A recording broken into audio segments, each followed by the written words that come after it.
You know, when we started out with the thought of equity, choice, and reinvention, because for us, those three words really captured what it was that we were doing, because we wanted to make sure that we had a model that could meet every child where they are.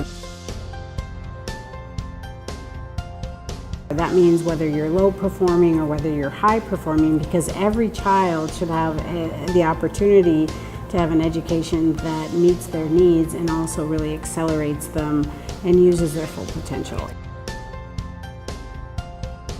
First thing is you eliminate grade levels because you group students by instructional readiness.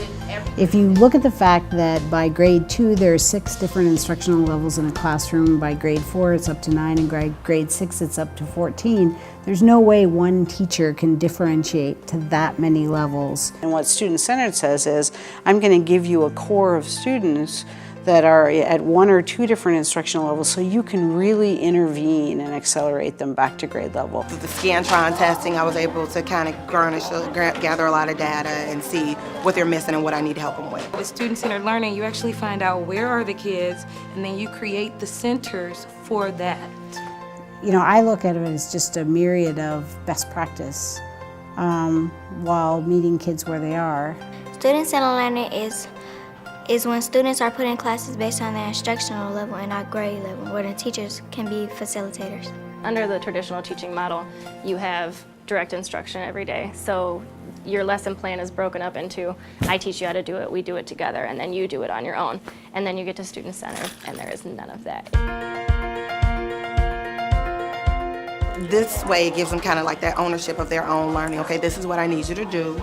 I'm here for you if you need a conference with me. Let me know when you're ready to move on. And it kind of gives them their ownership of their own learning. So that's a big thing for them. With student-centered learning, I feel like I can be responsible for my own work, and I know that's what I have to do when I get to college. What letter sound? Raise your hand. And I can have 6 different tables, all doing different things, all doing different targets, and they're all learning simultaneously.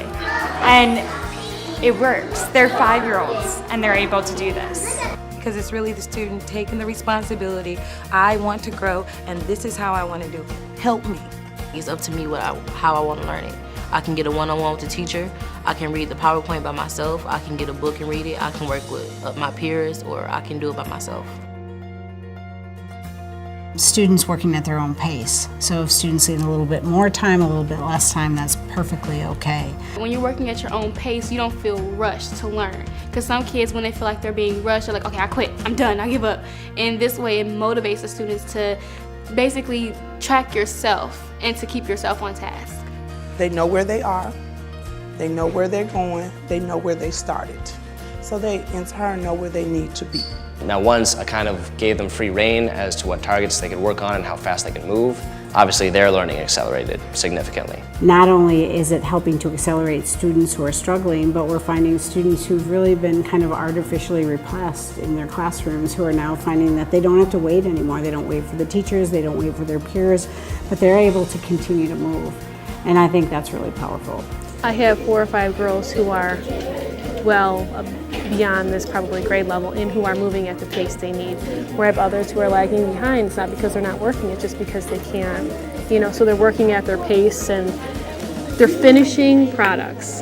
And that's something that they said they never were able to do before. They would never be able to finish something. And they're building a portfolio with all this finished work, which I think they're really proud of. They give us like itty bitty steps at a time, and then eventually here comes a big step, and then we have to overcome that challenge. And when we do, you look at yourself like, man, I actually did that. You got like pride that you have, like, I could do it, man. You know, I could do it, you know. So when we took over the schools, almost all of the students were in the bottom decile, meaning the bottom 10% nationally.